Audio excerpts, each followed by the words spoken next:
السلام عليكم، ازيكم يا شباب؟ عاملين ايه؟ يا رب دايما تكونوا كويسين وبخير. واهلا بيكم في فيديو جديد من فيديوهات السي اس اس. هنكمل كلام النهارده عن السي اس اس بروبرتيز، وهنتكلم عن حاجه جديده وهي البروبرتيز الخاصه بالليستس. فاكرين الليست بتاع الاوردرد ليست والان اوردرد ليست اللي كانوا بيطلعوا بشكل معين ومواصفات معينه؟ النهارده هنقدر بقى نغير في الشكل والمواصفات دي. هنقدر نتحكم في الايكون اللي كانت بتطلع، اللي هي علامه الدوت او السكوير، او حتى الارقام نقدر نغيرهم بصور. ودي حاجات لو تفتكروا في ال HTML كنا مش عارفين نعملها.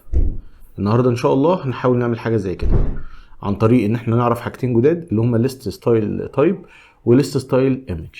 يلا نبدا دلوقتي. ال HTML بتاعنا المره دي هيبقى فيه الاثنين ايتم اللي كانوا معانا المره اللي فاتت، وكمان هيبقى معاهم تاج UL اللي جواها 4 ايتمز. الستايل بتاعنا ما فيهوش غير الستايل بتاع الايتم اللي كنا كتبناه المره اللي فاتت. تعالوا نتفرج على النتيجه. زي ما انتم شايفين الاثنين ديف موجودين وتحتهم تاجة UL. تعالوا دلوقتي نبدا نتعامل مع تاجة UL دي، وانا عاوز ابدا اغير في الستايل بتاعها. اول حاجه اقدر اعملها ان انا اكتب UL. طبعا ده يا جماعه يعتبر باد براكتس، ما ينفعش، يعني حاجه وحشه المفروض ما تعملهاش. يعني ما ينفعش ان انت تكتب UL الا لو انت عاوز كل اليو ال اللي في السايت تبقى بشكل معين.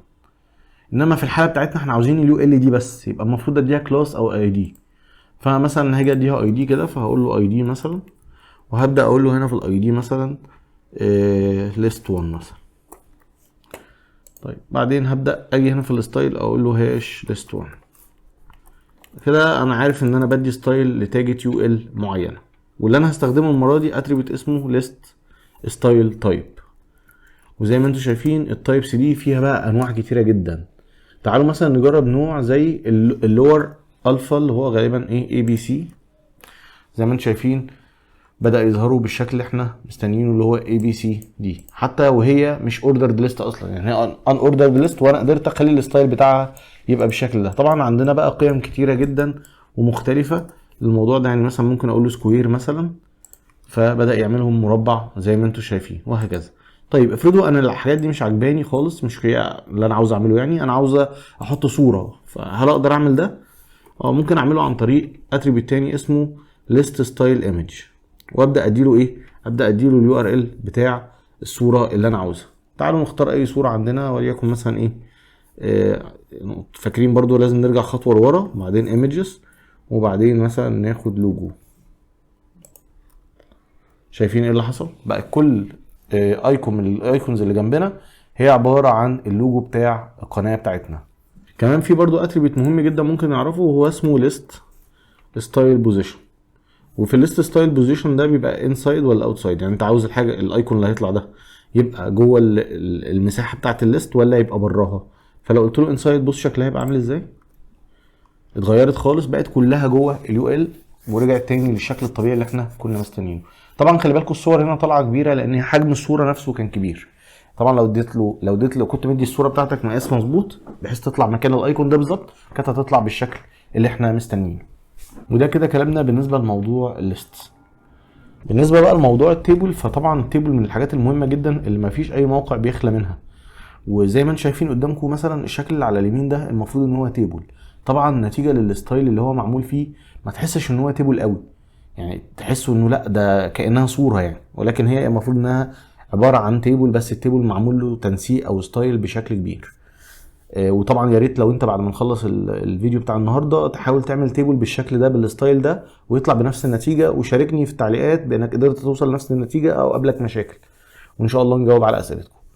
هنتعرف في موضوع التيبل ده على مجموعه من الاتريبيوتس المهمه اللي هي زي بوردر والويدث والهايت والالاينمنت. وزي ما انتم شايفين في المثال اللي قدامنا المره دي في ال HTML كل اللي عملناه ان احنا مزودين بس تيبل هنا، والتيبل ده مكون من كذا رو وفي 3 كولوم. تعالوا نشوف. ده الشكل بتاعنا زي ما انتم شايفين في البراوزر، التيبل بتاعنا ظاهر بالشكل ده. عاوزين نحاول نبدا نستخدم شويه حاجات ليها علاقه او شويه بروبرتيز اللي ليها علاقه بالتيبل. فتعالوا مبدئيا طبعا احنا محتاجين طبعا ندي للتيبل ده كلاس او اي دي عشان نقدر نشتغل عليه، وتعالوا نديله اي دي ونسميه مثلا تيبل 1. وهنبدا نيجي في سي اس اس نحط الستايل بتاعنا على تيبل 1. اول حاجه ممكن نعملها ان احنا ندي للتيبل ده بوردر، وتعالوا بقى المره دي نديله البوردر بتاعه بالطريقه بتاعه الشورت هاند. فانا هاجي اقول له 1 بيكسل مثلا، وهنقول له ان الخط هيبقى عاوزينه سوليد، وفي نفس الوقت محتاجين الكلام مثلا يبقى بلاك، الخط يبقى لونه بلاك. ونتفرج على النتيجه. شايفين التيبل كتيبل نفسه بقى عليه ايه؟ بقى عليه بوردر، بس انا مش عاوز كده، انا عاوز كل السيلز اللي جوه تبقى عليها بوردر. فكنت المفروض كمان اقول له ايه مثلا؟ هقول له مثلا كوما والتي دي. كده بدات ايه؟ يبقى بالشكل اللي انا عاوزه، بس فوق كان تي اتش، فمحتاجين برضو كمان يبقى على تي اتش. فانا اقول له كوما تي اتش.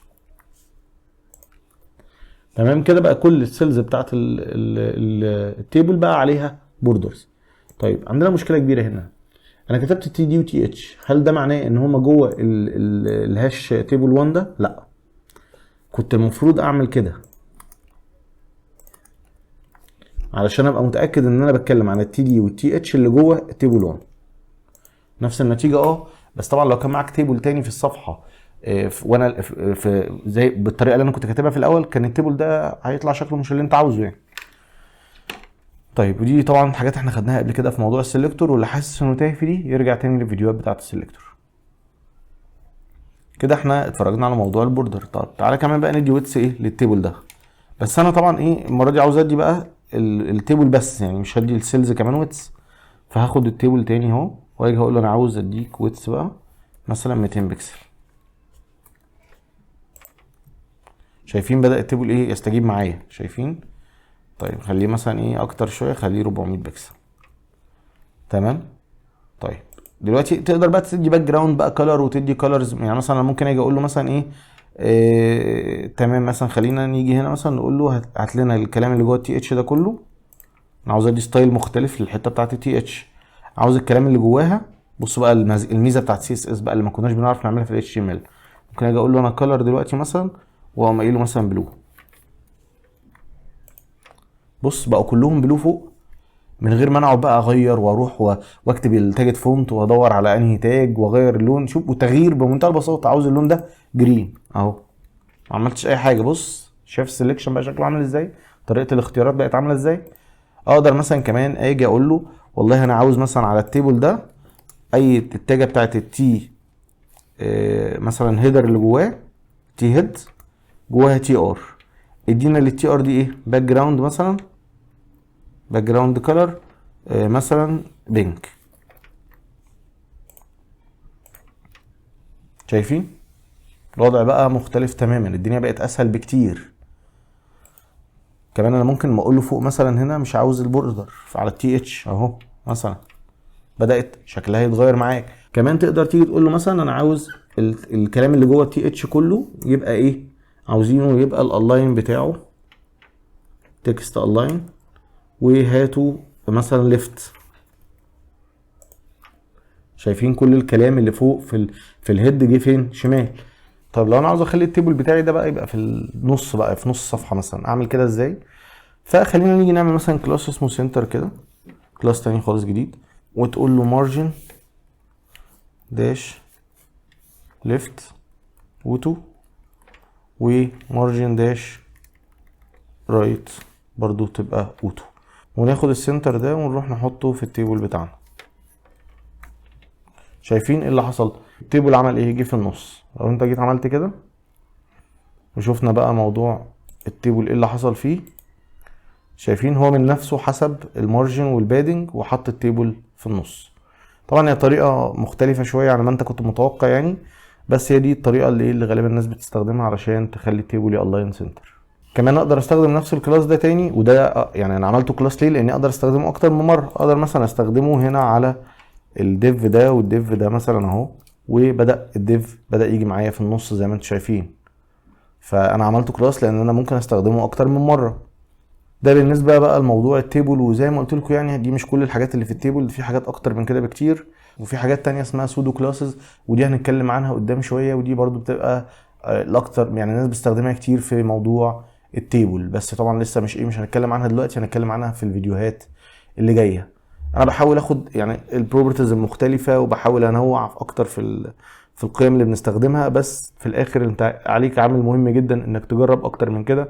وطبعا خش على W3 Schools هتلاقي كل الاختيارات المتاحه وتفسيرات ومعاني لكل اختيار منهم، وطبعا هيبقى مهم جدا انك تجرب حاجات زي دي. هنتكلم كمان عن حاجه اسمها اوفر فلو، والاوفر فلو دي مقصود بيها شايفين السكرول اللي في الجنب ده او تحت؟ اللي حصل ايه، ان الديف اللي احنا جواه ده كان فيه شويه كلام، والكلام بتاعه اكتر من مساحه اللي المفروض يتعرض جواها. فبيبقى عندنا هنا كذا اختيار، ان تسيب الكلام يطلع بره مساحه الديف والمحتوى يبقى طالع بره الديف نفسه. ده الاحتمال الاول. الاحتمال التاني انك تبدا تعمل سكرول سواء بالطول او بالعرض على حسب الحاله اللي انت مستنيها، انه هل انت محتاج الديف ده، خايف انه يبقى حجمه بالعرض اكبر ولا حجمه بالطول هو اللي اكبر كمحتوى كلام. دي طريقه بنستخدمها عن طريق اتريبيوت اسمه اوفر فلو. تعالوا نجربه مع بعض. وتعالوا نعمل ديف مثلا تاني يكون اكبر من ده شويه كده. تعالوا نبدا نعمل مثلا ايه ديف هنا تحت التيبل ده، ونبدا في الديف ده مثلا نكتب اي كونتنت هنا.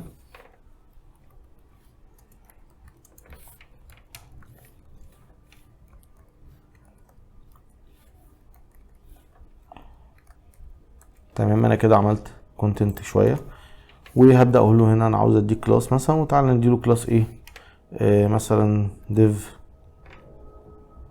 فلو مثلا. وتعالوا نشوف ادي الكلام بتاعنا. هبدا في سي اس اس وهعمل ايه، هدي الكلاس ده بقى هبدا اديله ايه، هبدا اديله شويه بروبرتيز. فمن البروبرتيز اللي انا اديله مثلا هديله ويدث، وهقول ان الويدث بتاعك المفروض يبقى 200 بكسل، وهديله هايت، وفي الهايت ده مثلا هنديله، خلينا نديله مثلا ايه 400 بكسل. وكمان خلونا نديله مثلا بوردر او حاجه عشان يبقى ظاهر قدامنا، يعني هديله 1 بكسل وسوليد ريد. ده شكل الديف بتاعنا. شايفين الكلام طلع بره الديف؟ شايفين ليه؟ لانه الديف ليه مستوى معين. طب بره الكلام ده هيحصل ايه؟ بيطلع، ده الطبيعي ان هو بيطلع بره. طب انا مش عاوزه يطلع كده، يبقى انا محتاج اعمل ايه؟ زي سكرول مثلا هنا او حاجه. فانا محتاج اجي اقول له انا عاوز اعمل اوفر فلو، وبعدين هيبدا يقول لي، هقول له اعمل ايه اوفر فلو ايه، فانا اقول له سكرول. فايه اللي حصل؟ شايفين بدا يعمل لي ايه؟ سكرول بالطول. ما كانش هو محتاج بالعرض، فعمل بس اللي ايه اللي بالطول. خلي بالكم من حاجه تانية، انا ممكن هنا اجي اقول له مثلا اوفر فلو هيدن، فهيعمل ايه في الاوفر فلو هيدن؟ هيخفي اي حاجه بره الديف. شايفين خلاص كان هو الديف بس على قده وما فيش حاجه تانية هتطلع بره. طبعا عاوز اقول لكم على حاجه، يعني هو احنا مش المفروض عاده مش بنعمل كده يعني في الاوفر فلو، بس الاوفر فلو بيبقى مهم احيانا في التيبل الكبير، لما يبقى في تيبل حجمه كبير جدا واحنا عاوزين نخلي الابلكيشن بتاعنا يطلع على مثلا شاشه موبايل، فبيبقى صعب جدا ان التيبل ده يظهر. فبنعمل ايه؟ بنعمل سكرول بيبقى تحت هنا كده، يخليك تقدر تتحكم في التيبل رايح جاي يمين شمال، تقدر تتفرج على المحتوى بتاع التيبل. ده اكثر حاجات الاستخداما يعني في موضوع الاوفر فلو. زي ما قلت لكم في التيبل في حاله الريسبونسيف الاوفر فلو يعني بيبقى مهم علشان تقدر تتفرج على تيبل حجمه كبير مثلا على شاشه الموبايل بتاعتك اللي هي حجمها صغير. وده كان كلامنا عن الاوفر فلو. في نهايه الفيديو اتمنى يكون الفيديو ده كان مفيد بالنسبه لكم، واتمنى ان الفيديو لو عجبكم تعملوا له شير مع اصدقائكم اللي مهتمين بنفس المجال، ومستنيكم فيديوهات تانية كتير. سلام عليكم.